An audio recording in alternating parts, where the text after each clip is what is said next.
Standing wave, hello बताओ standing wave क्या होती हैं,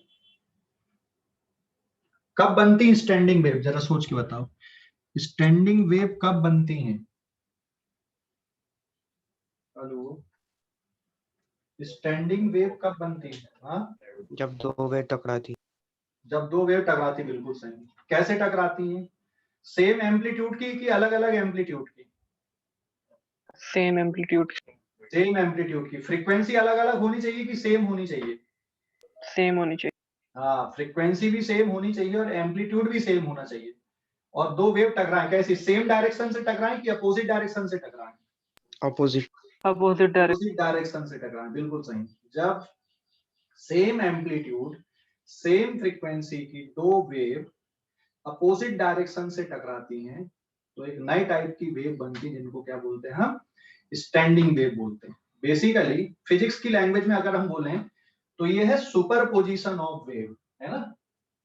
फिजिक्स की लैंग्वेज में अगर हम जाएं तो ये सुपरपोजिशन ऑफ वेव है, बराबर है।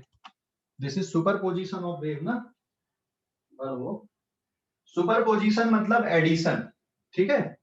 या आप इंटरफियरेंस भी बोल सकते हो। तो इंटरफियर कर रही दो वेव, इंटरफियरेंस, इंटरफियर, इंटरफियर का मतलब समझते हो कि नहीं? हम नॉर्मल लैंग्वेज में बोलते हैं ना, इंटरफियर कर रहा है। अरे समझता, मेरे उसमें हमारे बीच में इंटरफियर मत करो, वर्ड आता है कि नहीं? दखल अंदाजी करना। दखल अंदाजी। तो वैसे इंटरफियरेंस, तो दो वेव एक दूसरे के अपोजिट डायरेक्शन में आके इंटरफियर करती हैं, ठीक है, सेम एम्पलीट्यूड और सेम फ्रीक्वेंसी की। तो कौन सी वेव बनती है? स्टैंडिंग वेव बनती है, ठीक है। तो साउंड की स्टैंडिंग वेव के लिए मान लो यहां पर ये रिजिड बाउंड्री है या क्लोज्ड बाउंड्री है, इट इज क्लोज्ड एंड, और यहां पर से कोई वेव आ रही है, compression, rarefaction, compression, rarefaction, compression, rarefaction, compression, rarefaction, compression, rarefaction, ठीक है। तो जब क्लोज्ड एंड पे ये वेव आएंगी, कल अपन ने रिफ्लेक्शन पढ़े थे क्या वेव का? नहीं पढ़े थे? ठीक है, तो वो इसी पे आ जाएगा, छोटा सा पार्ट है, रिफ्लेक्शन ऑफ साउंड वेव। तो जब क्लोज्ड एंड से वेव टकराती है जाकर, तो रिफ्लेक्शन कैसे होता है? यहां पर ये इंसिडेंट वेव हो गई, suppose this is incident wave. C मतलब कंप्रेशन, आर मतलब रेयर फ्रैक्शन। तो जब ये रिटर्न होगी तो रेयर फ्रैक्शन है तो रेयर फ्रैक्शन आएगा, compression, rarefaction, compression, rarefaction, compression and so on. तो ये कौन सी वेव हो गई यहाँ पे? It is reflected wave.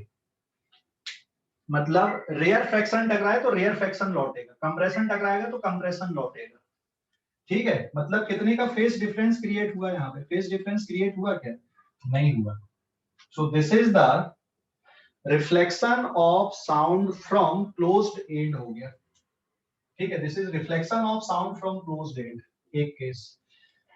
Something like tube में भी ऐसा कुछ होता है कि जैसे ये ओपन बाउंड्री है, ये एक ट्यूब है मान लो, है ना, और यहां पर ये एटमॉस्फेयर हो गया तुम्हारा बाहर, तो ये जो एंड कहलाता है it is called open and. अब इसमें कोई वेव ऐसी आ रही, मान लो कंप्रेशन, रेयर, ये इंसिडेंट वेव है, यहां पर से ट्यूब से कोई वेव यहां पर आगे की तरफ जा रही है, मैं यहां से लिख दे रहा हूं, compression, rarefaction, compression, rarefaction, compression, rarefaction, compression. तो ये कौन सी वेव हो गई बेटा यहाँ पे? This is incident wave.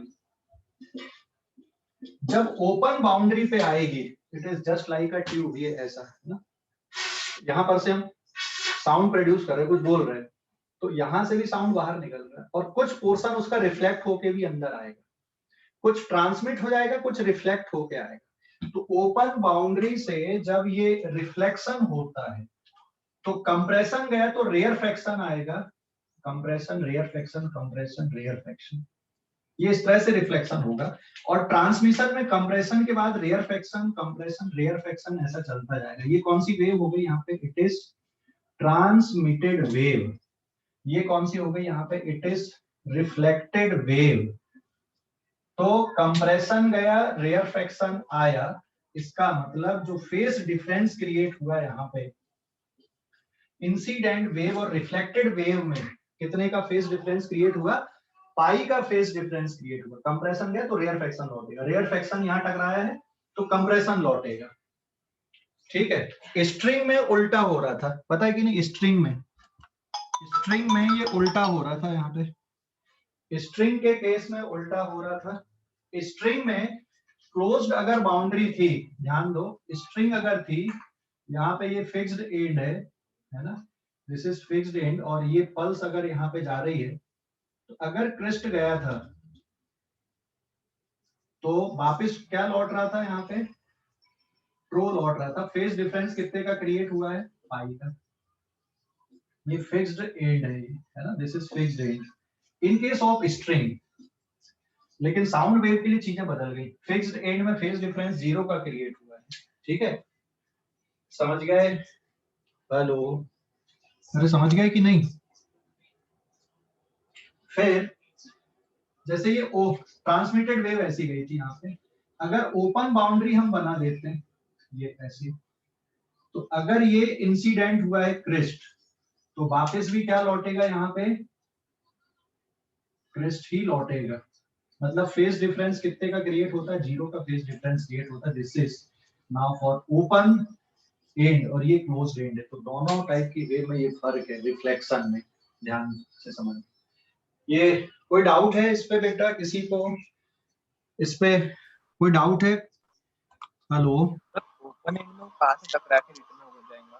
क्या बेटा, क्या सर ओपन एंड में कहाँ से टकरा के रिटर्न जाएगा? ओपन ट्यूब का मतलब ये हो गया ना, ओपन वाला। देख, जैसे मैं यहाँ से बोल रहा हूँ ऐसा है ना, यहाँ से साउंड जा रहा है, यहाँ पे पहुंच के कुछ तो बाहर निकल जाएगा, ट्रांसमिट हो जाएगा, बराबर है। हाँ सर। कुछ रिफ्लेक्ट होके वापस आएगा। तो ये वाला केस कोणत्या पार्ट से होगा? क्या क्या सर रिफ्लेक्ट कोणत्या पार्ट से होगा साउंड? अपोजिट डायरेक्शन में रिफ्लेक्ट होगा ना। देख, ये भी ओपन बाउंड्री कहलाती, मतलब यहाँ का मीडियम रेयरर हो गया इधर का। यहाँ पे नॉर्मल एयर है ना, आप यहाँ से बोल रहे हो, यहाँ पे जब बोल रहे हैं तो यहाँ पे कुछ मीडियम चेंज हो रहा है, यहाँ पे आपका नॉर्मल मीडियम, तो इसको बोलते हैं ओपन बाउंड्री से रिफ्लेक्शन लॉन्गिट्यूडनल वेव का। समझ गए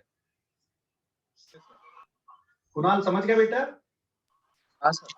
हाँ, और ये वाला केस कैसा बन जाएगा, जैसे देख, ये मैंने इधर से बंद कर दिया हूँ, अब ये अब बोल रहा हूँ, तो यहाँ से ट्रांसमिशन होगा क्या कुछ? नहीं, अब ट्रांसमिशन नहीं होगा ना, अगर मैं बोलूँ यहाँ से बंद कर दिया हमने, तो ये वाला केस बन गया आपका। ठीक है, समझ गए? हाँ सर। ओके, स्क्रीनशॉट लो इस पेज पर, ले लिया? Yes sir. Page number 2। तो अब इसमें जो स्टैंडिंग वेव बनती हैं वो किस टाइप से बनती है, देखो अभी पेज नंबर 2। फार्मूला वही आएगा, हमको फार्मूले पे नहीं जाना, नए फार्मूले पे जाने की जरूरत नहीं है, जो फार्मूले हमने ऑलरेडी पढ़ा हुआ है वही फार्मूले आएंगे। सो स्टैंडिंग वेव कैसे लिखोगे, सपोज ये एक्स डायरेक्शन है, now incident wave Sx is equals to a sin omega t minus kx। और रिफ्लेक्टेड वेव कैसी आएगी यहाँ पे, reflected wave Sx dash is equals to a sin omega t plus kx। अगर ये rigid and से reflection हो रहा तो एडिशनल फेज डिफरेंस क्रिएट नहीं होगा। अगर ओपन एंड से रिफ्लेक्शन होता तो फिर पाई का फेज डिफरेंस क्रिएट होता। तो ये इंसिडेंट वेव और ये रिफ्लेक्टेड वेव है, this is from reflection from closed end. ये reflected wave from closed end से रिफ्लेक्टेड वेव है। ये लॉन्गिट्यूडनल वेव के लिए लिखा हूं मैंने यहाँ पे, क्योंकि साउंड वेव कैसी होती है, लॉन्गिट्यूडनल वेव होती है, और क्योंकि जिस डायरेक्शन में वेव जा रही है उसी डायरेक्शन में पार्टिकल ऑसिलेट हो रहे हैं, है ना। जिस डायरेक्शन में वेव जा रही है उसी डायरेक्शन में पार्टिकल यहाँ पे ऑसिलेट कर रहे हैं। क्लियर हो गया बेटा? हेलो, क्लियर हो गया कि नहीं? कोई डाउट इस पे, इक्वेशन पे कोई डाउट किसी को?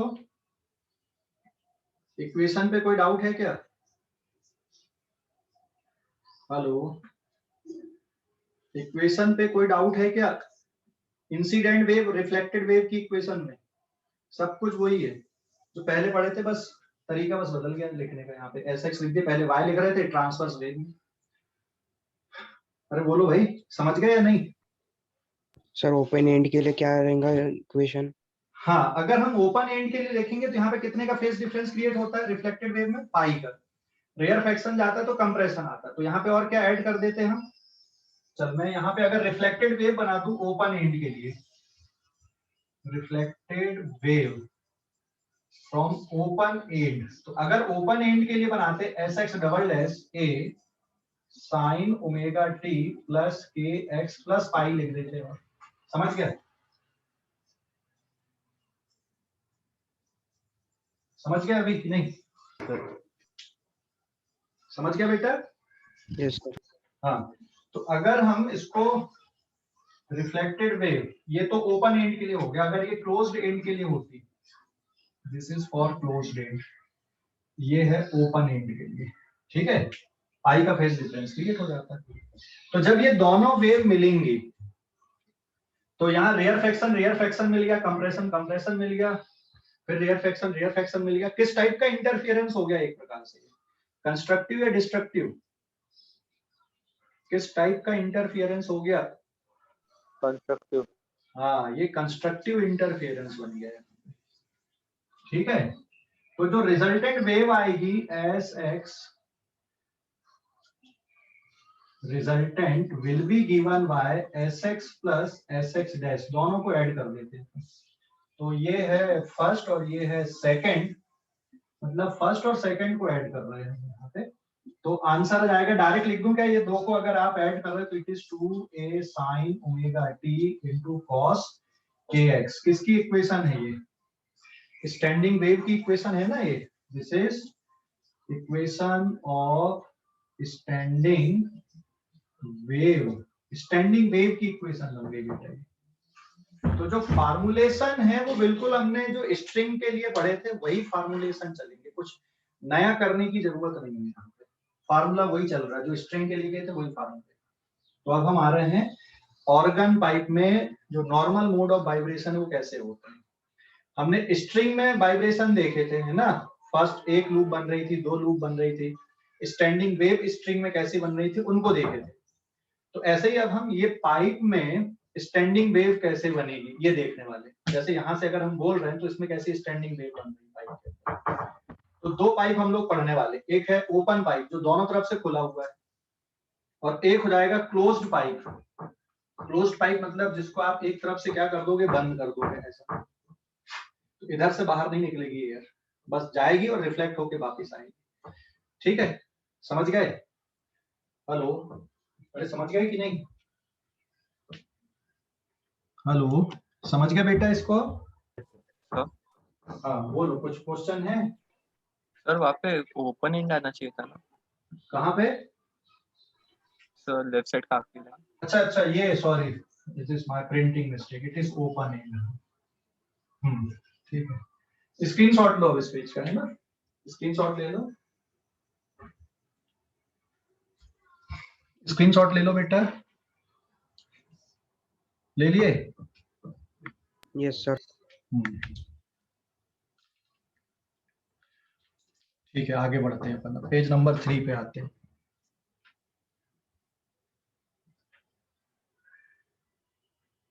ठीक है, देखो, हाँ स्क्रीनशॉट हो गया ना। तो अब ये इक्वेशंस हम लोग नहीं पढ़ने वाले यहाँ पे, मतलब अब एक और इम्पोर्टेंट बात यहाँ पे,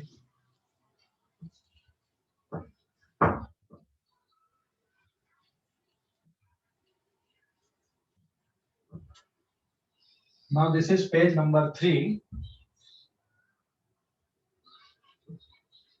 Now normal mode of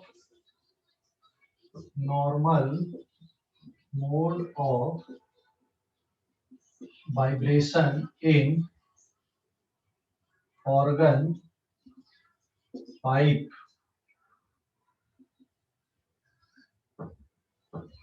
normal mode of vibration in organ pipe, ठीक है, normal mode of vibration in organ pipe. Organ pipe मतलब ये अपने घर में हो गया ऑर्गन पाइप, घर में तुम्हारे होंगे ना ऑर्गन पाइप, ऐसे प्लास्टिक के पाइप, कोई भी पाइप हो गया, ये ऑर्गन पाइप हो गया। बांसुरी जो होती है, फ्लूट जो होती है ना, वो ऑर्गन पाइप का स्पेशल केस, उसमें बहुत सारे होल कर देते हैं जिससे अलग अलग तरह की फ्रीक्वेंसी जनरेट होती है, बांसुरी जो होती है। ये नॉर्मल हो गया हमारा। तो फिजिक्स में हम बिल्कुल सिंपल सा पाइप के थ्रू साउंड कैसे प्रोड्यूस होता है उसका डिस्कशन करने वाले हैं। दिख रहा है ये हमारा नॉर्मल पाइप हो गया, ये है ना, घर पे भी होगा सभी के इस तरह के पाइप। ठीक है, सो मैं एक स्क्रीन शेयर यहाँ पे ले रहा हूँ ऑर्गन पाइप को लेके।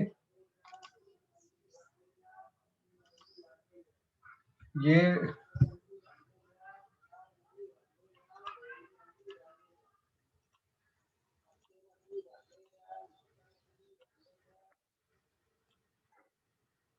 पीवीसी के पाइप लगा के देखो, वो म्यूजिक प्रोड्यूस कर रहा है, साउंड प्रोड्यूस कर रहा है ना।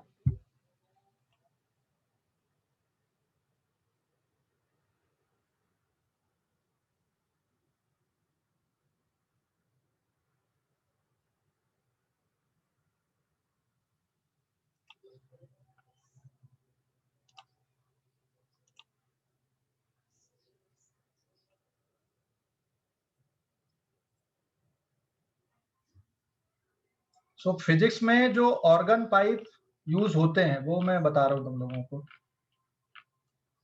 जो लैब में ऑर्गन पाइप होते हैं।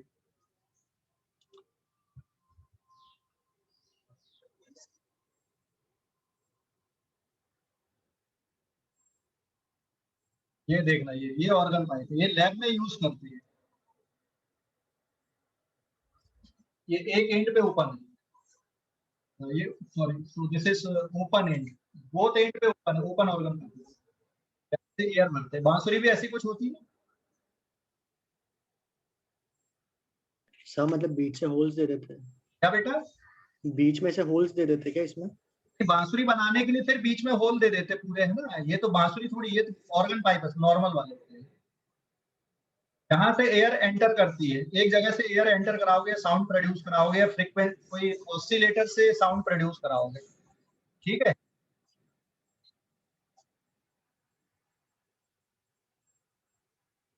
फिर से सुनना।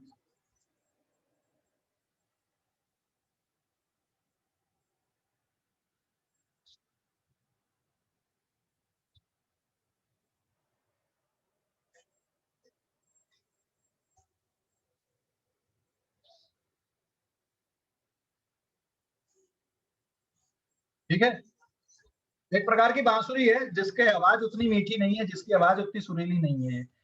ऑर्गन पाइप का मतलब हो गया एक प्रकार की बांसुरी जिसकी आवाज उतनी मीठी नहीं है।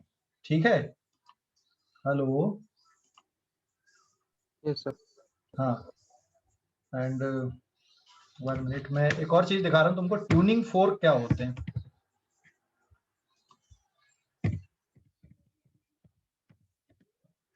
तुम्हारे स्कूल में कभी तुम्हारे ईयर का टेस्ट हुआ है क्या? हेल्थ चेकअप वालों ने कान का टेस्ट किए क्या तुम्हारे? हाँ, हेलो, स्कूल में हेल्थ चेकअप हुआ है तुम्हारे? कानों का टेस्ट किए कभी क्या? No sir. कभी नहीं। कभी नहीं हुआ है? हेल्थ चेकअप हुआ है पर हेल्थ चेकअप हुआ है? हाँ स्कूल में हुआ था बहुत बार। ये ट्यूनिंग फोर्क होते, दिख रहा है ये डायग्राम, ये ट्यूनिंग फोर्क है ये। हेलो, ये दिख रहा है डायग्राम, ट्यूनिंग फोर्क है। Yes sir. अच्छा, ये आवाज कैसे आती है? ये ना, ये प्रोंग है एक्चुअल में। अभी ये प्रोंग कहलाती बेटा। ये कर्सर दिख रहा है आपको? कर्सर दिख रहा है? Yes sir, yes sir. ये प्रोंग कहलाती है, ट्यूनिंग फोर्क की ये प्रोंग है। आवाज कैसे प्रोड्यूस करती है? मच्छर का भिनभिनाना सुना कभी तुमने? मच्छर का भिनभिनाना सुना है? तो वो प्रोंग जो दिख रही है आपको, वो प्रोंग को ऐसे कुछ हैमर करते हैं और ऐसे कान के पास ले जाके सुनोगे ना, थोड़ा इरिटेटिंग साउंड प्रोड्यूस होता है, क्योंकि जब ऐसे हैमर करोगे तो इसमें वाइब्रेशन होंगे। इसकी जो प्रोंग्स होती है ना उसमें वाइब्रेशन होते हैं। ठीक है, फिर ऐसे कान के पास ले जाके सुनना। तुम्हारे पास स्टील स्केल होगी या कोई भी एक रॉड लेना, थोड़ी सी लंबी मेटेलिक रॉड, और उसको दीवार पे मारना और फिर कान के पास ले जाके सुनना। आवाज आती है कुछ? हेलो, सुना कि नहीं सुना कभी ऐसा? हेलो, सुने सर। हाँ, सुने हैं आज करके देखना, ये मजेदार एक्सपेरिमेंट है। सर, ये फिजिक्स लैब में भी रहता ना। हाँ ये फिजिक्स लैब में रहता है, ये ट्यूनिंग फोर्क ये फिजिक्स लैब में रहता है, लेकिन आप हम घर में क्या कर सकते हैं, इसका जो जुगाड़ है ना, घर में आपके घर में मेटेलिक रॉड होंगी, पड़ी होंगी इधर उधर रख, है ना, मेटेलिक रॉड, समझ गए? कोई भी मेटल की पतली सी रॉड ले लेना, उसको ऐसा करके ऐसा हैमर करना, उसको कान के पास ले जाके सुनना, वाइब्रेशन आते हैं उसमें, और बिल्कुल ऐसे बहुत बारीक उससे ये तो काफी अच्छे वाइब्रेशन, इसके वाइब्रेशन ऑब्जर्व होते हैं, बट उसके रॉड के हो सकता है ऑब्जर्व ना हो, और कान के पास ले जाके सुनोगे ना तो आपको एक साउंड प्रोड्यूस होगा या एक साउंड सुनाई देगा इसके वाइब्रेशन का, समझ गए? हेलो, अरे समझ गए? Yes sir. या छत पे चले जाना, जो रॉड खुली होती ना बिल्डिंग में ऊपर रॉड खुली होती है, आगे ऊपर मंजिल चढ़ाने के लिए छोड़ देते हैं ना, है ना? Yes sir. Yes sir. उन रॉड को मार के देखना, इस तरह के साउंड प्रोड्यूस होते हैं उसमें, अलग तरह के साउंड आप फील कर सकते हो। So normal mode of vibration in organ pipe, तो ये हमारा ऑर्गन पाइप हो गया नॉर्मल, हम लैब की बात नहीं कर रहे, हम तो ये सीधे ऑर्गन पाइप की बात कर रहे हैं। उसमें वो ये बराबर नहीं है, इसकी डिजाइन बराबर नहीं है, नहीं तो साउंड भी प्रोड्यूस होता है इसमें, है ना? बांसुरी में तुमने देखा होगा, एक बांसुरी ऐसी होती है कि यहाँ पर से नॉब दे देते फूंकते जो, पर उसका साउंड उतना सुरीला नहीं होता है।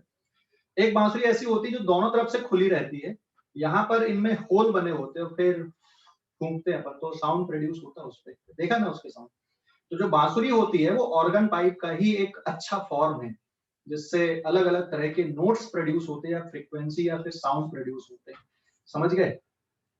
हेलो, समझ गए कि नहीं? तो हम लोग जो स्टडी कर रहे हैं वो हम एक नॉर्मल पाइप वाली स्टडी कर रहे हैं, और बांसुरी क्या हो गया, उसका एक अलग केस हो गया, एक स्पेशल केस हो गया, है ना? हम लोग बिल्कुल सिंपल वाला केस कर रहे हैं।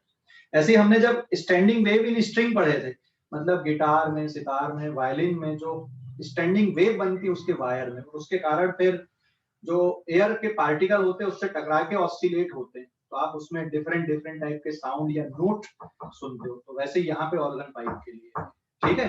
तो स्टडी क्यों कर रहे हैं, मतलब समझ गए हम ऑर्गन पाइप के, कि ऑर्गन पाइप में कैसे स्टैंडिंग वेव बनती है, किस तरह की फ्रीक्वेंसी जनरेट होती है, उसका कैलकुलेशन।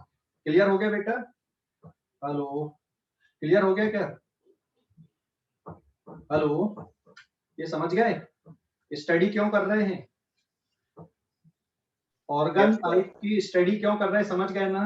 तो आपके घर में भी ऐसे बहुत सारे पाइप हैं, उनको भी आप ऑर्गन पाइप मान सकते हो, ट्रीट कर सकते हो कि ऑर्गन पाइप, ठीक है? चलो देखते हैं आगे। तो इसमें जो वाइब्रेशन होते हैं ऑर्गन पाइप में, नॉर्मल मोड ऑफ वाइब्रेशन की हम बात कर रहे हैं, वाइब्रेशन। तो सबसे पहले हम देखेंगे इसमें फंडामेंटल मोड ऑफ वाइब्रेशन, सबसे फर्स्ट जो सबसे पहला मोड आएगा, इट इज, ये इन ऑर्गन पाइप में मैं यहाँ पे ले लूं, it is open organ pipe, it is open organ pipe, पहले ओपन ऑर्गन पाइप के लिए कर लेते हैं। सो फंडामेंटल मोड, फंडामेंटल मोड, या फिर आप इसी को टोन बोलोगे और इसी को फ्रीक्वेंसी बोलोगे। फंडामेंटल मोड या टोन या फ्रीक्वेंसी एक ही बात है, ठीक है? यहाँ पे सिंबल ये आएंगे, यहाँ पे कुछ बातें ध्यान रखना। सबसे फर्स्ट, एट क्लोज्ड एंड पे, क्लोज्ड एंड पे डिस्प्लेसमेंट का क्या बनता है, क्लोज्ड एंड पे डिस्प्लेसमेंट का नोड बनता है, जबकि प्रेशर का क्या बनेगा, एंटी नोड बनता है। देखो हमने लॉन्गिट्यूडिनल में दो टाइप की वेव पढ़ी, डिस्प्लेसमेंट वेव भी और प्रेशर वेव भी। तो डिस्प्लेसमेंट वेव अगर है तो क्लोज्ड एंड पे नोड बनेगा, और प्रेशर वेव देख रहे हैं तो प्रेशर वेव का एंटी नोड बनेगा। प्रेशर वेव का एंटी नोड मतलब होता है कंप्रेशन, कंप्रेशन कहलाता है, ठीक है? और जहां पे कंप्रेशन होता है वहां पे पार्टिकल ज्यादा हिलते डुलते नहीं है, ज्यादा बड़े एम्पलीट्यूड से ऑसिलेट नहीं होते। फिर दूसरी बात कर लें, eight open and, eight open and displacement का क्या बनता है, ओपन एंड पे डिस्प्लेसमेंट का बनता है एंटी नोड, एंड प्रेशर के लिए क्या बनता है, यहां पर नोड बनता है। प्रेशर नोड का मतलब होता है रेयर फ्रैक्शन, रेयर फ्रैक्शन, ठीक है, रेयर फ्रैक्शन। तो प्रेशर नोड मतलब रेयर फ्रैक्शन। रेयर फ्रैक्शन पे जो पार्टिकल होते हैं वो बड़े एम्पलीट्यूड से ऑसिलेट करते हैं। तो लॉन्गिट्यूडनल वेव में यही होता है ना, लॉन्गिट्यूडनल वेव में जहां पे कंप्रेशन होगा, जैसे ये कंप्रेशन है, फिर ये रेयर फ्रैक्शन हो गया, फिर ये कंप्रेशन, फिर ये रेयर फ्रैक्शन हो गया, फिर ये कंप्रेशन हो गया, है ना। तो compression rarefaction, compression rarefaction, ये compression rarefaction, compression rarefaction, compression. Compression में पार्टिकल बिल्कुल पास पास में होते, बड़े एम्पलीट्यूड से ऑसिलेट नहीं होते, प्रेशर ज्यादा हो जाता है। तो एंटी नोड मतलब मैक्सिमम एम्पलीट्यूड, तो प्रेशर ज्यादा हो गया यहाँ पे। तो प्रेशर कंप्रेशन बन रहा है, मतलब प्रेशर का एंटी नोड है, लेकिन डिस्प्लेसमेंट का क्या होता है, वहां पे नोड होता है। डिस्प्लेसमेंट मतलब जो पार्टिकल का वाइब्रेशन है वो कम एम्पलीट्यूड से होता है, और जहां पे रेयर फ्रैक्शन रहेगा वहां पे पार्टिकल का वाइब्रेशन लार्ज एम्पलीट्यूड से होता है। तो ये छोटी सी बात है, ध्यान रखना। क्लोज्ड एंड पे डिस्प्लेसमेंट का नोड बनेगा और प्रेशर का क्या बनेगा, एंटी नोड बनेगा। डिस्प्लेसमेंट वेव और प्रेशर वेव में कितने का फेज डिफरेंस होता है, याद है किसी को अभी? डिस्प्लेसमेंट वेव और प्रेशर वेव में कितने का फेज डिफरेंस होता है, कल पढ़े थे बेटा? कितने का फेज डिफरेंस होता है displacement wave and pressure wave में? हेलो, 5/2 का। अगर डिस्प्लेसमेंट वेव इक्वेशन साइन की है तो प्रेशर की इक्वेशन किसकी बनेगी, कॉस की बनेगी। वेरी गुड, चलो देखते हैं अभी अपन। तो फंडामेंटल मोड और फंडामेंटल टोन और फंडामेंटल फ्रीक्वेंसी एक ही बात है। ये हो गया आपका ऑर्गन पाइप, और ये ऑर्गन पाइप एक एंड से, हम दोनों एंड से इसको ओपन रख दिए, ये दोनों एंड से ओपन है। पाइप की जो लेंथ है ये है L, ठीक है। यहाँ पे सिंबल A मतलब मैं लिखूंगा एंटी नोड, और N का मतलब मैं लिखूंगा यहाँ पे नोड। और यहाँ पे मैंने एक ट्यूनिंग फोर्क ले लिया जो फ्रीक्वेंसी जनरेट कर रहा है, जो साउंड प्रोड्यूस कर रहा है, और इसको इसके बगल में लाके हमने बजा दिया। और इस ट्यूनिंग फोर्क से यहाँ पे जो फ्रीक्वेंसी जनरेट हो रही है वो फंडामेंटल मोड की हो रही है, ठीक है। तो फंडामेंटल मोड में क्या होगा, देखो ओपन एंड है, यहां भी ओपन है और इधर भी ओपन है, इस साइड में भी ओपन बाउंड्री है और इस साइड में भी ओपन बाउंड्री है। मतलब ओपन बाउंड्री में डिस्प्लेसमेंट का क्या बनेगा, एंटी नोड बनेगा। अगर डिस्प्लेसमेंट देख रहा है तो ओपन बाउंड्री में क्या बनेगा, एंटी नोड। पैटर्न हमेशा ये फॉलो होते हैं, ध्यान देना, anti node node antinode node antinode node etcetera, ऐसा चलेगा पैटर्न। तो जो फंडामेंटल मोड है उसमें बताओ कितने एंटी नोड और कितने नोड बनेंगे। फंडामेंटल मोड सबसे बेसिक जो वाइब्रेशन होता है, इसमें कितने नोड बनेंगे, कितने एंटी नोड बनेंगे। देखो पैटर्न ऐसा चलेगा, एंटी जो स्टैंडिंग वेव बनती है उसमें एंटी नोड बनेगा, फिर एंटी नोड बनेगा, फिर नोड बनेगा, फिर एंटी नोड बनेगा। ऐसा नहीं कि सिर्फ एंटी नोड बनेंगे, ठीक है। हाँ, ऐसा हो सकता है कि एक एंटी नोड बने एक नोड बने, ठीक है, बट ऐसा कभी नहीं होगा, ठीक है, बट ऐसा कभी नहीं होगा कि सिर्फ एंटी नोड बने या सिर्फ नोड बने।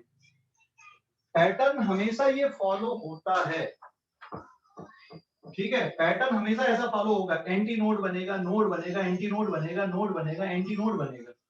तो अगर इन दो एंड पर क्या बन गए, यहां पर भी एंटी नोड बन गया, यहां पर भी एंटी नोड बन गया, तो फंडामेंटल मोड में ये तीन आने चाहिए, एंटी नोड और बीच में एक नोड आना चाहिए, और इक्वल डिस्टेंस पे होता है। तो डिस्प्लेसमेंट के लिए ये पैटर्न ऐसा हमने एक बना लिए। तो अब देखोगे अब डायग्राम, तो डायग्राम ऐसा बनेगा डिस्प्लेसमेंट का, ये ऐसा डायग्राम हो जाएगा। यहाँ पर डिस्प्लेसमेंट का है नोड और दोनों एंड पे क्या बन गए, एंटी नोड बन गए। बात समझ गए? हेलो, अरे भाई समझ गए या नहीं? हाँ सर जो अपन ने पहले एंटी नोड पढ़े थे उसमें तो अपन ने दो जगह नोड पढ़े थे और बीच में एंटी नोड पढ़े थे। नहीं, वो स्ट्रिंग पे होता है, स्ट्रिंग में दोनों एंड पे क्लोज हो गए तो क्लोज एंड पे क्या बनता है, नोड डिस्प्लेसमेंट का। हाँ सर। और ओपन एंड है तो क्या बनता है वहां पे, एंटी नोड बनता है। समझ गए? ये डिस्प्लेसमेंट के अकॉर्डिंग डायग्राम है। अगर आप ये डायग्राम प्रेशर के अकॉर्डिंग बनाओगे तो कैसा बनेगा, अगर मैं इसी को प्रेशर के लिए बनाता हूं, यही डायग्राम मैं प्रेशर के लिए बना दूं, यहाँ पे ये डिस्प्लेसमेंट के लिए बनाए हमने। अगर मैं प्रेशर के लिए बनाऊं तो प्रेशर के लिए क्या होगा, प्रेशर में ओपन एंड पे क्या बनता है, एंटी नोड बनता है। ओ सॉरी, ओपन एंड में प्रेशर का क्या बनता है, नोड। तो यहाँ पे प्रेशर का नोड आएगा और बीच में एक एंटी नोड आएगा। तो अगर आप प्रेशर वाली वेव ले रहे हो तो प्रेशर वेव आपको कुछ ऐसी दिखेंगी। मतलब ये हुआ कि यहाँ पे क्या आएगा, कंप्रेशन, इस एंड पे भी क्या रहेगा, कंप्रेशन, और बीच में क्या आएगा, रेयरफेक्शन। नोड का मतलब क्या था, ओ सॉरी उल्टा बोल दिया बेटा, यहाँ पे क्या रहेगा, रेयरफेक्शन, यहाँ पे प्रेशर एंटी नोड मतलब कंप्रेशन, और यहाँ पे क्या रहेगा, रेयरफेक्शन। ठीक है, तो जहां पर रेयरफेक्शन है मतलब वहां पे पार्टिकल लार्ज एम्पलीट्यूड से वाइब्रेट करते हैं, मतलब प्रेशर का नोड है। प्रेशर का नोड मतलब वहां पे प्रेशर कम हो गया, डिक्रीज कर गया। समझ गए? हेलो, समझ गए या नहीं? सर लेफ्ट साइड का और में बता एंड कौन सा ओपन एंड और क्लोज एंड वाला। देख, एक्चुअल में जो लॉन्गिट्यूडनल वेव होती है उसमें हम डिस्प्लेसमेंट और प्रेशर दोनों को देखते हैं। डिस्प्लेसमेंट वेव की इक्वेशन आती है S X equal to A sine omega T minus K X, बराबर है। और प्रेशर की इक्वेशन होती है delta P equal to delta P not cos omega T minus K X. ठीक है, समझ गए? Yes sir. तो ये जो पैटर्न बनाए अपन ने डिस्प्लेसमेंट की स्टैंडिंग वेव का बनाया, और ये नीचे वाला जो पैटर्न बनाया वो प्रेशर की स्टैंडिंग वेव का बनाया। समझ गए? हाँ सर।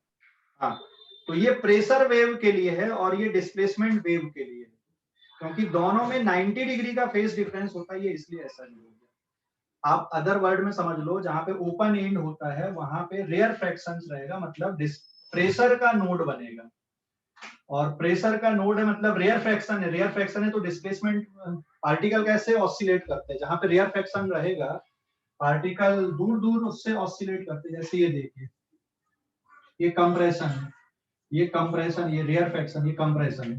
तो यहाँ पे पार्टिकल बड़े एम्पलीट्यूड में ऑसिलेट हो सकता है और यहाँ पे पार्टिकल छोटे एम्पलीट्यूड में ऑसिलेट होगा। समझ गए? हेलो, हाँ सर। अभी क्लियर हो गया कि डाउट है कुछ अभी भी? सर अपन वो प्रेशर को एंटी नोड कैसे लिखते हो वो पूछ रहा था। अच्छा ठीक है, उसको ऐसे समझ ले, जहां पे ये वाला एम्पलीट्यूड है यहाँ पे प्रेशर कम है कि ज्यादा है, यहाँ पे कम। कम है। तो जहां पे प्रेशर कम होगा मतलब हम उसको क्या बोलेंगे, वहां पे उसको नोड बोल देते, प्रेशर नोड बोलते उसको। ठीक है, ओके सर। और जहां पे लार्ज एम्पलीट्यूड है इसका मतलब वहां पे डिस्प्लेसमेंट का क्या है, एंटी नोड है। ठीक है, ओके सर। और कोई डाउट है किसी को, पूछ सकते हो भाई, आगे बढ़ूंगा नहीं तो फिर मैं अभी। कोई डाउट है किसी को, आगे बढ़ूं मैं अब? हेलो, तो सीधे सीधे ध्यान रखो इस पे, जहां पर डिस्प्लेसमेंट का एंटी नोड है वहां पे प्रेशर का नोड बनेगा, सीधा सीधा याद रखो। ठीक है, जहां पे डिस्प्लेसमेंट का एंटी नोड रहेगा वहां पे प्रेशर का नोड रहेगा, जहां पे डिस्प्लेसमेंट का नोड रहेगा वहां पे प्रेशर का क्या होगा, एंटी नोड होगा। ठीक है, समझ गए? हेलो, समझ गए बेटा? सीधे सीधे याद रखो इस पे, है ना। तो मैं सिर्फ डिस्प्लेसमेंट वाले ग्राफ बनाऊंगा, प्रेशर वाले नहीं बनाऊंगा। आप सीधे सीधे ध्यान रखो, अगर डिस्प्लेसमेंट का ग्राफ आपको याद है तो प्रेशर का खुद बन जाएगा। कैसे बन जाएगा? जहां पर डिस्प्लेसमेंट का नोड होगा वहां पे प्रेशर का एंटी नोड होगा। बस वैसे ही पैटर्न आपको फॉलो करते जाना है। तो मैं एक बार तो मैंने बता दिया, आगे मैं सिर्फ डिस्प्लेसमेंट वाला बना रहा हूँ जिससे कंफ्यूजन ना हो, है ना, कि दो साथ में क्यों बना रहे सर। तो अगर प्रेशर का ग्राफ आपको बनाना है, डिस्प्लेसमेंट का याद है तो प्रेशर का खुद से बन जाएगा। तो डिस्प्लेसमेंट का जहां पे नोड है वहां पे प्रेशर का एंटी नोड आएगा, जहां पे डिस्प्लेसमेंट का एंटी नोड है वहां पे प्रेशर का क्या बनेगा, नोड बनेगा। ठीक है, क्लियर? हेलो सर वो जो ट्यूब में जो वेव्स बने वो दोनों अलग अलग वेव्स है ना, जहाँ पे मतलब नोड बन रहा है एंटी नोड बन रहा है? नहीं ना, वेव एक ही पैटर्न की है। स्टैंडिंग वेव जो बनेंगी यहाँ पे साउंड की वो एक ही रहेंगी, दिखेंगी एक जैसी, लेकिन आप उसको डिस्प्लेसमेंट के फॉर्म पे देख रहे हो कि प्रेशर के फॉर्म पे देख रहे हो, बात ये है। समझ गए ऋषभ? Okay sir. वेव अलग अलग नहीं बन रही है, वेव एक ही है, पैटर्न एक ही दिखेगा आपको, ऑब्जर्वेशन एक ही होगा, लेकिन आप उसको डिस्प्लेसमेंट के रूप में देख रहे हो कि आप उसको प्रेशर के रूप में देख रहे हो। समझ गए? हाँ सर। सर मतलब सर वो बोर्ड साइड कीजिए ना, मतलब थोड़ा आप साइड हुई है ना। हाँ, ले। सर वो जो ट्यूब है उसमें जैसे जो एन जो है नोड जो बन रहा है, जो हाँ। दिखने में इंटरसेक्शन लग रहा है वो दो लाइंस का, तो वो जो वो वेव्स है क्या, वो दो लाइंस अलग अलग स्टैंडिंग या एक ही स्टैंडिंग वेव्स है जो दो दिख रही है? एक ही वाइब्रेशन के स्टैंडिंग कारण। वेव है जो दो दिख रही हैं आपको। ये एक अलग टाइम पे रहती है, एक अलग टाइम पे रहती है। अपन ने स्ट्रिंग में पढ़े थे ना, एक ही वेव रहती है, वो अलग अलग टाइम पे ऑसिलेशन चलते हैं उसके, देखा है ना स्ट्रिंग पे? हाँ सर। अलग अलग वेव थोड़ी रहती। मान लो t इक्वल्स टू 0 पे ये है तो t बाई 2 पे ये वाली आएगी फिर। ठीक है, ओके सर, समझ गया। अभी समझ गए? ऐसे फिर प्रेशर के लिए और कोई डाउट अभी? सर दोनों साउंड सेम ही प्रोड्यूस करेंगे ना? अरे ये देखने का तरीका है, साउंड तो वही मिलेगा। तुम यहाँ पे जैसे फूंक रहे हो तो जो वेव बन रही है वो सेम ही बनने वाली है, बस आप उसको ऑब्जर्व कैसे कर रहे हो, डिस्प्लेसमेंट के रूप में ऑब्जर्व कर रहे हो कि प्रेशर के रूप में ऑब्जर्व कर रहे हो। ठीक है, ओके सर। हाँ, ऑब्जर्वेशन लिखने का तरीका, आप प्रेशर के फॉर्म पे देख रहे हो कि डिस्प्लेसमेंट के फॉर्म पे देख रहे हो, बस ये है, और कोई फर्क नहीं है। ठीक है, साउंड एक ही जैसा रहेगा, ऐसा नहीं कि अलग अलग आएगा, भाई एक ही वेव है, एक ही पैटर्न है, वही आपने यहाँ पे ऑसिलेट करा है। यहाँ पे डिस्प्लेसमेंट के रूप में देख रहे हो, यहाँ पे प्रेशर के रूप में देख रहे हो। ठीक है, हेलो, हाँ सर। अभी क्लियर हो गया? अभी क्लियर हो गया कि नहीं? Yes sir. ठीक है, पक्का ना? आगे बढ़ूं मैं अब? हाँ, स्क्रीनशॉट ले लो इस पेज पर फटाक से। अब फ्रीक्वेंसी कैलकुलेट करते, स्क्रीनशॉट लो जल्दी से। ले लिए?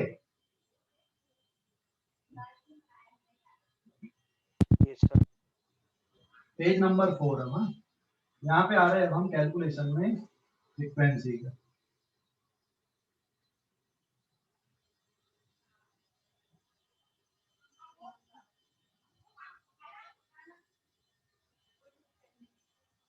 ठीक है, what is the wavelength here? यहां से दो एंटी नोड के बीच का डिस्टेंस कितना होता है? लैम्डा बाई 2, बराबर है।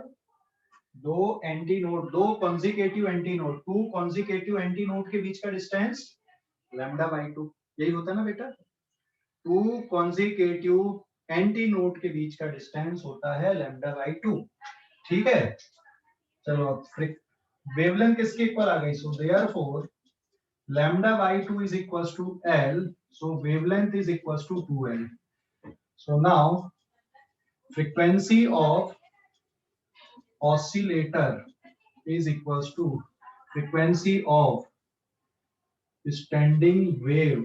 ये जो स्टैंडिंग वेव बन रही है और ये जो ऑसिलेटर है दोनों सेम फ्रीक्वेंसी पे रहेंगे। ये कब रहेंगे सेम फ्रीक्वेंसी पे? एट रेजोनेंस कंडीशन पे, है ना? So therefore frequency is equals to speed upon wavelength. So this is speed of sound in air, speed of sound in air divided by wavelength. तो वैल्यू पुट कर दो, frequency will be given by 1/2L into V, this is also called first harmonic या fundamental frequency. इसको हम first harmonic भी बोलेंगे या fundamental frequency भी बोलेंगे। ये स्टेप समझ गए या कोई डाउट है? कैलकुलेशन कोई मुश्किल काम नहीं है, बहुत आसान है। ठीक है, कैलकुलेशन बहुत आसान है। कोई डाउट है क्या इस कैलकुलेशन में? हेलो, कोई डाउट है क्या बेटा? क्या sir at resonance he open and choose किया है यहाँ पे। रेजोनेंस का मतलब ये हो गया कि जब ट्यूनिंग फोर्क की फ्रीक्वेंसी और स्टैंडिंग वेव की फ्रीक्वेंसी अगर मैच कर रही हैं तो ही ऐसा होगा ना, तो ही मैक्सिमम साउंड सुनाई देगा या कंस्ट्रक्टिव इंटरफेरेंस होगा। समझ गए? सर फिर वहाँ पे एम्पलीट्यूड कांस्टेंट नहीं रहेगा। एम्पलीट्यूड मैक्सिमम तभी होगा ना जब दोनों की फ्रीक्वेंसी मैच करेंगी, नहीं तो एम्पलीट्यूड वेरी करेगा। ठीक है, हेलो, क्लियर हो गया अभी कि नहीं? Yes sir. हाँ, अदरवाइज एम्पलीट्यूड वेरी करेगा। यहाँ पे तुम बहुत सारे ट्यूनिंग फोर्क ले ले, जैसे ये ले लिया मैंने, 3 ले लिया मैंने, 3 इससे वाइब्रेट कराए तो साउंड बराबर सुनाई नहीं दिया, इससे जब वाइब्रेट कराए तो और बराबर नहीं दिया, लेकिन इससे जब हमने ऑसिलेट कराए तो मैक्सिमम साउंड सुनाई दिया। इसका मतलब क्या हुआ? इसकी फ्रीक्वेंसी और यहाँ पे जो मोड, जिस मोड में ये वाइब्रेशन हो रहा है उसकी फ्रीक्वेंसी मैच कर देगी। ठीक है, क्लियर हो गया? हेलो, क्लियर हो गया? हेलो, क्लियर हो गया बेटा? Yes sir. हाँ, स्क्रीनशॉट लो अब इस पेज का, स्क्रीनशॉट ले लो। ये सर। हाँ, तो ये हो गया आपका फंडामेंटल मोड। अब फंडामेंटल मोड के बाद देखो, अभी नेक्स्ट जो मोड ऑफ वाइब्रेशन आएगा that is first overtone. First overtone जैसे सा रे गा मा पा होता है ना, तो फिजिक्स में हम इनको टोन बोल रहे हैं, फंडामेंटल टोन या फंडामेंटल मोड। फिर फर्स्ट ओवरटोन आ जाएगी, तो हम वो सारे गामा पा नहीं ले रहे हैं, हम इसको ऐसे ले रहे हैं, इस पैटर्न पे ले रहे हैं। समझ गए? फंडामेंटल मोड के बाद क्या बनेगा? फर्स्ट ओवरटोन बनेगा। तो फर्स्ट ओवरटोन में ध्यान देना, अभी ये ऑर्गन पाइप लिए हमने and it is open to both the end, और यहाँ पे मान लो कोई ट्यूनिंग फोर्क लिए, इसकी फ्रीक्वेंसी से मैच करेगी, मतलब इस तरह से ले रहे हैं। तो दिस इज द लेंथ। चलो अभी देखो, हाँ, anti node node antinode node anti node and dash dash dash. तो फर्स्ट ओवरटोन में क्या होना चाहिए? देखो दोनों ओपन एंड पे क्या बनेगा? एंटी नोड बनेगा, हाँ या ना? दोनों ओपन एंड पे एंटी नोड बनेगा। हेलो, अगर हम ये देखें, ये वाला जो पैटर्न था ये फंडामेंटल का था, मतलब ये भी पूरा कंप्लीट हो जाएगा और ये भी पूरा कंप्लीट होगा, तब ये क्या बनेगा? आपका फर्स्ट ओवरटोन बनेगा। समझ गए? मतलब क्या हुआ? 3 एंटी नोड और 2 नोड बनेंगे। समझ गए बेटा? तो यहाँ पे आपने कितने बना दिए? ये दोनों एंड पे 2 एंटी नोड बन गए, तो अब नोड फिर एंटी नोड और फिर नोड ऐसा बनाओगे एंड देन एंटी नोड, और पैटर्न ऐसा बन जाएगा। ये डिस्प्लेसमेंट के लिए लिख रहा हूं मैं, प्रेशर के लिए नहीं लिख रहा हूं। This is for displacement. तो यहाँ पे anti node node antinode node anti node ऐसा बन जाएगा ये। तो यहाँ पे देख सकते हो it is lambda by 2 and lambda by 2, so therefore 2 into lambda by 2 is equals to L, so wavelength will be 2L upon 2। ठीक है, फ्रीक्वेंसी किसके बराबर आ जाएगी? अभी बताओ जरा, यहाँ पे फ्रीक्वेंसी किसके इक्वल आ गई? Frequency is speed upon wavelength, and speed upon wavelength मतलब 2L अपॉन 2, तो frequency will be 2 into V upon 2L। ये फ्रीक्वेंसी किसके बराबर हो गई? यहाँ पर फंडामेंटल फ्रीक्वेंसी का कितने टाइम आ गई? हाँ, दिस फ्रीक्वेंसी इज 2 टाइम्स या 2 अपॉन 2L इंटू V लिख सकते हो, इट इज 2 टाइम्स F1। मतलब ये वाली जो फ्रीक्वेंसी कहलाती है इट इज सेकेंड हार्मोनिक। कौन सी फ्रीक्वेंसी बन गई? सेकेंड हार्मोनिक बन गई। समझ गए? हेलो, समझ गए कि नहीं? हेलो, अरे कुछ तो बोलो भाई, फिर से बताऊंगा बेटा, समझ गए कि नहीं? सर 2 मिनट देखने दो। हाँ, देख लो, कोई डाउट है तो बोलो। सर फ्रीक्वेंसी को F1 F2 में कैसे किया वो फिर से क्या बेटा? देख, F1 फंडामेंटल फ्रीक्वेंसी का फार्मूला क्या था? Since F1 is equal to 1/2L into V था ना, दिस इज फर्स्ट हार्मोनिक, और फंडामेंटल फ्रीक्वेंसी यही था ना? हेलो, समझ गए? हेलो, समझ गए बेटा इसको? हाँ, क्योंकि ये वाले मोड की फ्रीक्वेंसी डबल है फंडामेंटल, इसलिए इसका नाम पड़ गया सेकंड हार्मोनिक। जैसे सा रे गा मा पा बोलते हैं ना, तो ऐसे फिजिक्स की लैंग्वेज में ये चलेंगे, first harmonic, second harmonic, third harmonic, fourth harmonic etcetera. ठीक है, ये फिजिक्स की लैंग्वेज के टर्म है आपके। आप म्यूजिक की लैंग्वेज में जो नोट बोलते हो सा रे गा मा पा, ये फिजिक्स की लैंग्वेज में हो गया। आप इसको एक और नाम ऐसा दे दिए, fundamental mode, first overtone, second overtone, third overtone, ये फिजिक्स के नाम हो गए, फिजिक्स की लैंग्वेज के नाम हो गए। समझ गए?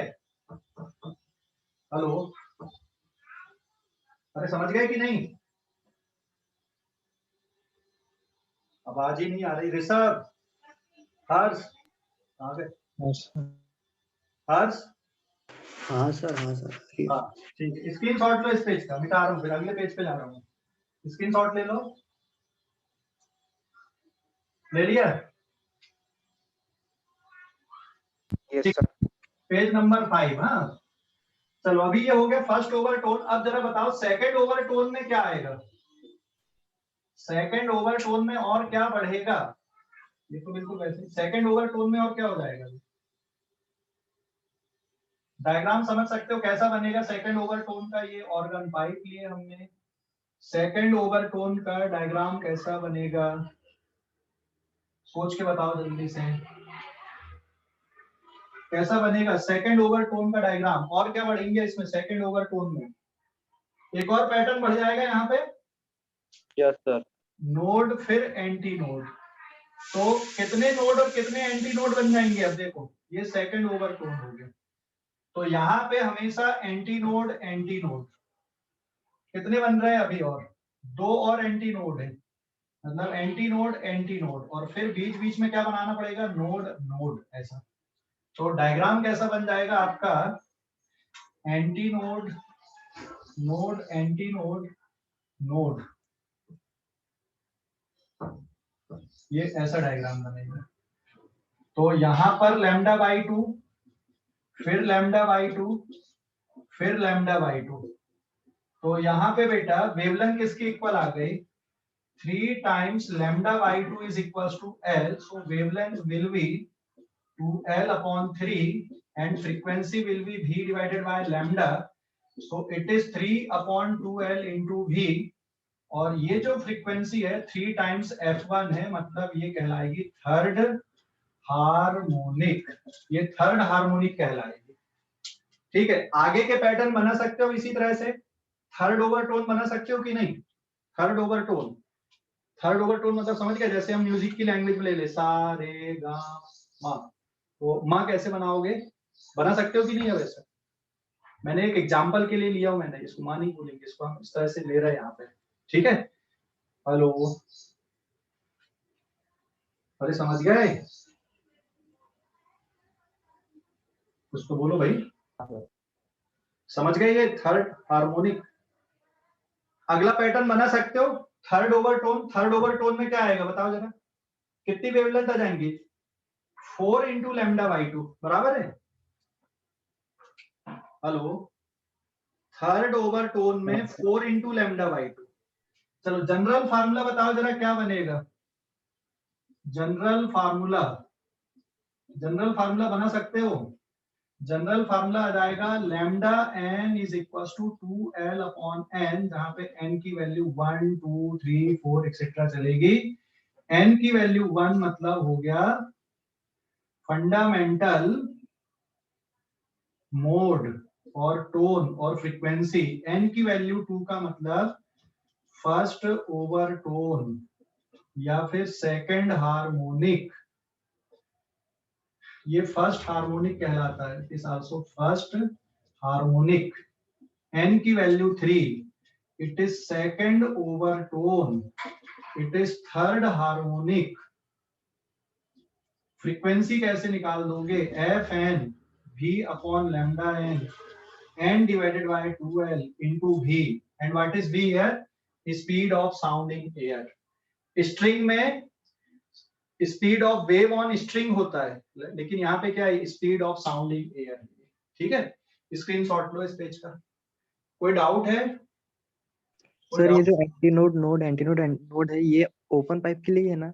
हाँ, ये ओपन पाइप के लिए बनाया, ये तो क्लोज्ड पाइप के लिए बना के बता रहा हूँ मैं। ये भी बिल्कुल वैसे ही जाएगा, क्लोज्ड का भी आसान है ना। और डिस्प्लेसमेंट के लिए बनाए अपन ने ये, हाँ, प्रेशर के लिए नहीं बनाया। प्रेशर के लिए पूछेगा तो कैसे बना दोगे बताओ? अगर यही प्रेशर के लिए बनाना होता तो क्या करते? सर π/2 का फेज डिफरेंस। हाँ, मतलब जहां पे एंटी नोड बना वहां पे प्रेशर क्या बनता? जहां पर एंटी नोड बना है वहां पे प्रेशर का क्या रहता? नोड रहता ना। हाँ सर।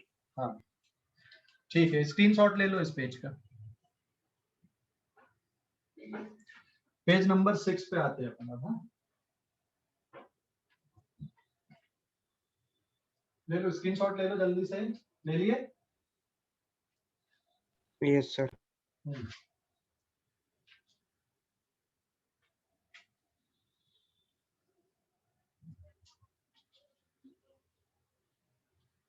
तो ये हो गया आपका ओपन ऑर्गन पाइप के लिए। अब देखते हैं हम closed organ pipe. Now for closed organ pipe. ठीक है, क्लोज्ड ऑर्गन पाइप के लिए, तो क्लोज्ड ऑर्गन पाइप के लिए भी फंडामेंटल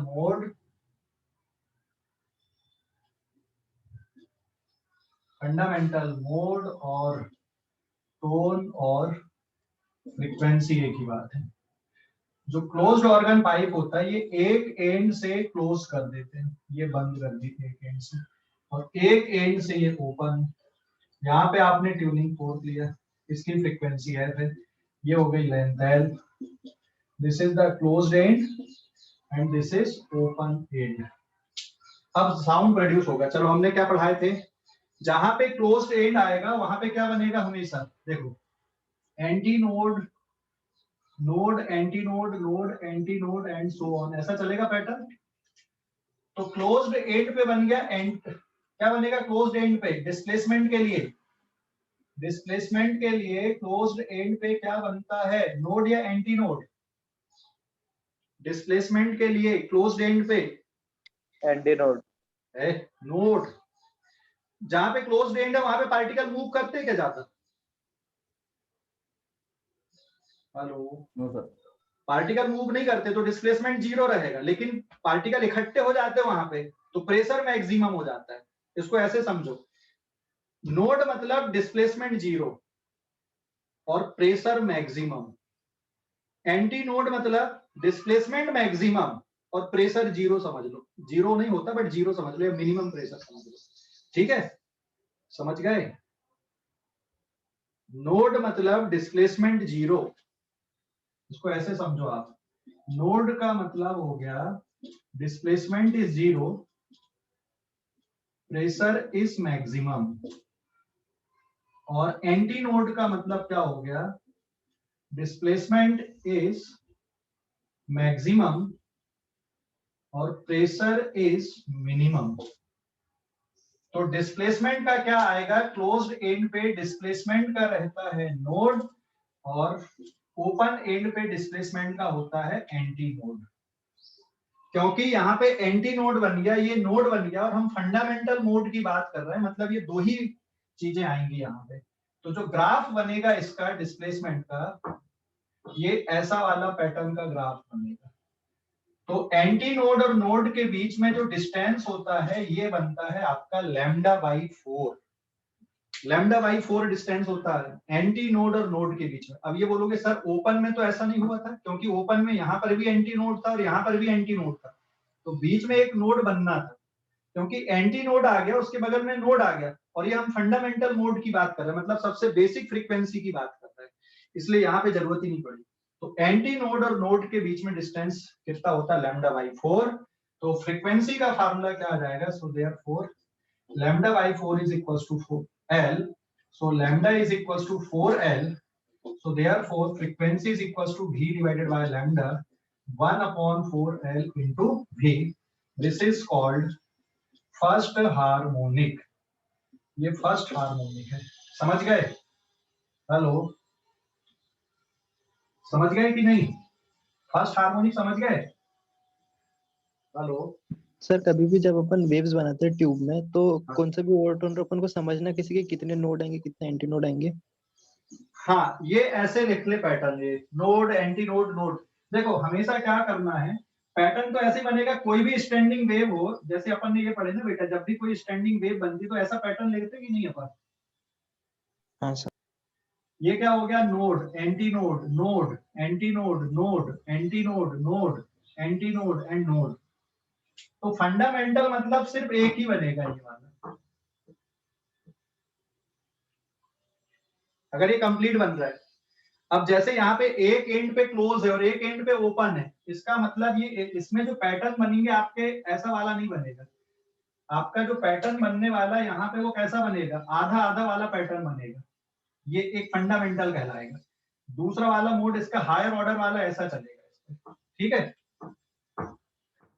समझ गए? और सर फिर जैसे जैसे ओवरटोन्स बढ़ते वैसे एक एक ऐड करना पड़ता ना। एक एक ऐड करते जाते हैं, ठीक है ना? Okay sir. स्क्रीनशॉट ले लो इस पेज का। अगले मोड पे, अब अगला मोड तुम लोग खुद सोच के बताना। फंडामेंटल के बाद अपन फर्स्ट ओवरटोन लिख रहे हैं, तो तुम लोग खुद बताओगे इसको, है ना, कैसे लिखेंगे, ठीक है? स्क्रीनशॉट ले लो इस पेज का, ले लिए? Hello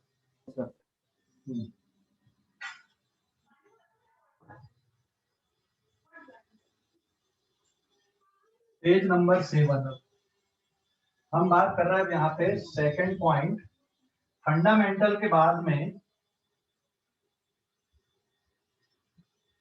first overtone. फंडामेंटल के बाद अब आएगा फर्स्ट ओवरटोन, ठीक है? Closed organ pipe.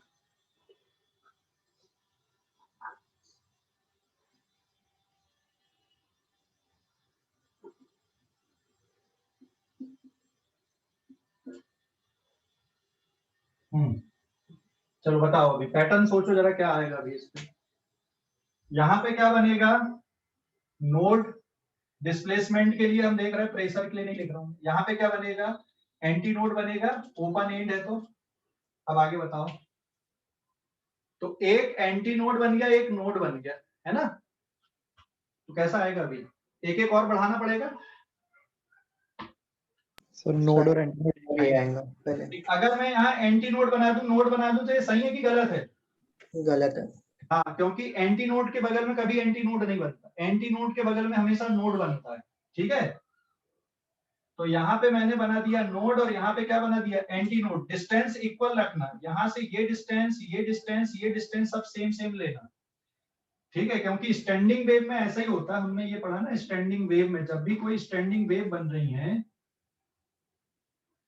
ये है node antinode node antinode node antinode node, तो ये डिस्टेंस हमेशा इक्वल चलते हैं। ये कितना रहता है ये डिस्टेंस, λ/4 का, और ये डिस्टेंस भी इक्वल होते हैं।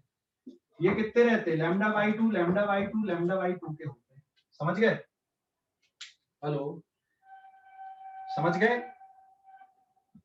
हेलो, अरे समझ गए कि नहीं?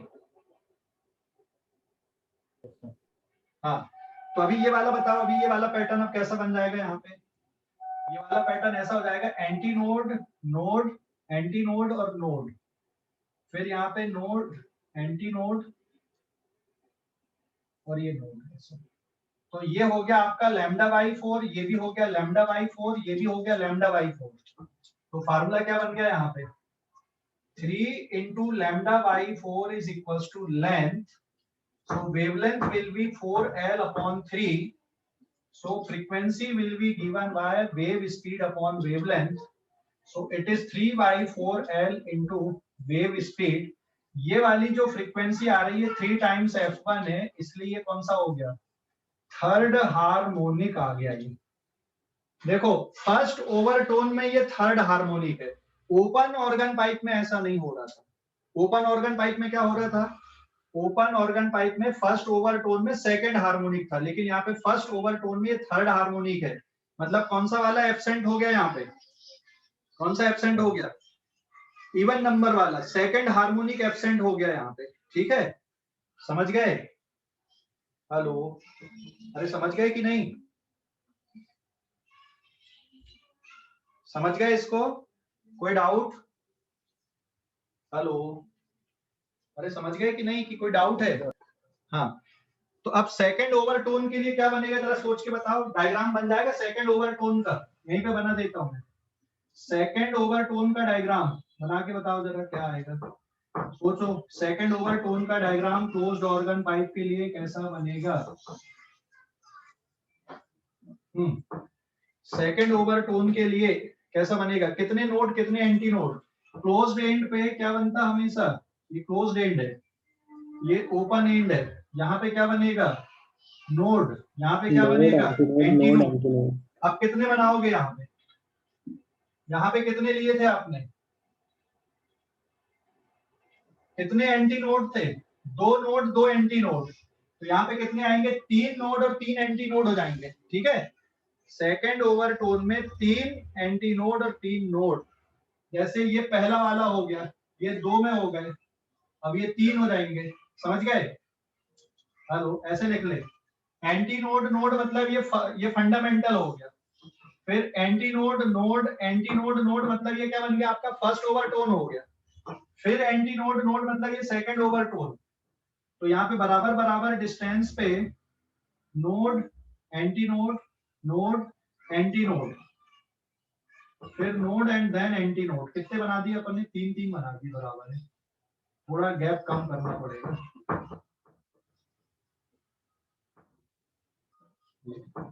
तो अब जो पैटर्न बन जाएगा आपका,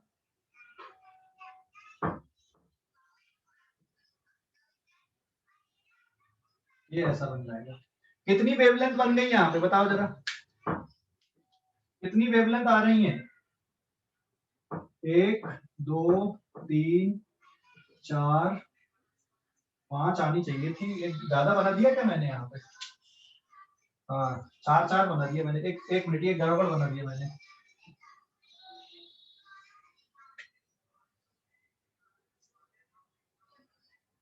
तो यहाँ पे एक नोड है, ये बराबर है, कितनी हो गई है, 1 2 3 4 एंड 5। समझ गए?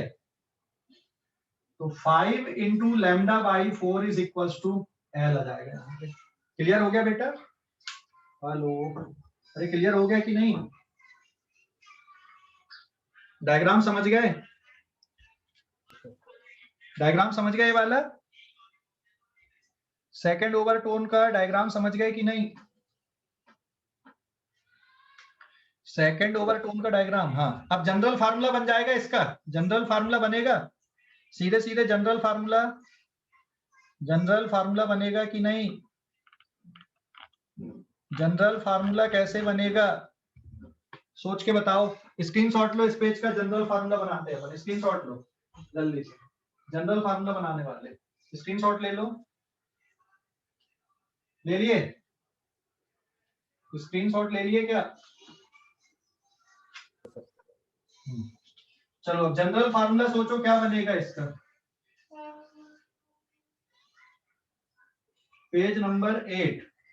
जनरल फार्मूला क्या बनेगा ओपन ऑर्गन पाइप के लिए, ऐसे समझ ले, anti node node antinode node antinode node and so on, यहां तक का डिस्टेंस, फिर ये डिस्टेंस, फिर ये डिस्टेंस, फिर ये डिस्टेंस, फिर ये डिस्टेंस, 1 2 3 4 5 ऐसा।